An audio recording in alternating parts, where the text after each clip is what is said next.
മാപ്പിളപ്പാട്ടും cinema ഗാനങ്ങളും പരസ്പരം ഏറ്റുമുട്ടിയപ്പോൾ സദസ്സ് ആരോടൊപ്പം നിൽക്കണമെന്നറിയാതെ പ്രതിസന്ധിയിലായി. ഈ മത്സരത്തിൽ ആരാണ് വിജയിച്ചത്?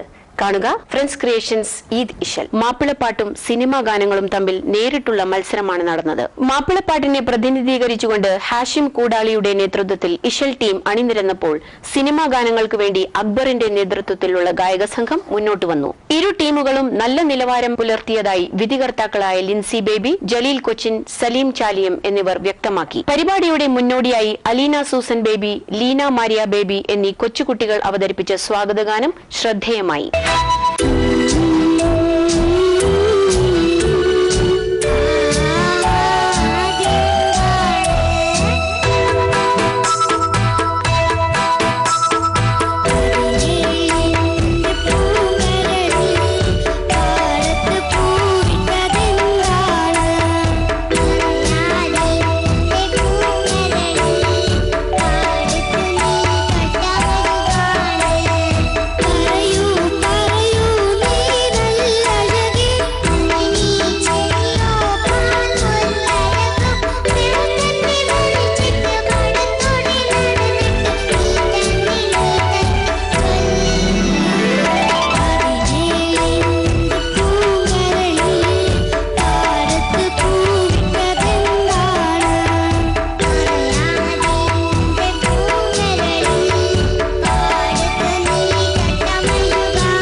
സലീം ചാലിയം എഴുതി ചിട്ടപ്പെടുത്തിയ ഈദ് സൗഹൃദ ഗാനം റിയാദിലെ ഭാവിയുടെ പ്രതീക്ഷകളായ 3 പേർ ചേർന്ന് പാടിയപ്പോൾ സദസ്സ് എല്ലാം മറന്ന് താളം പിടിച്ചു.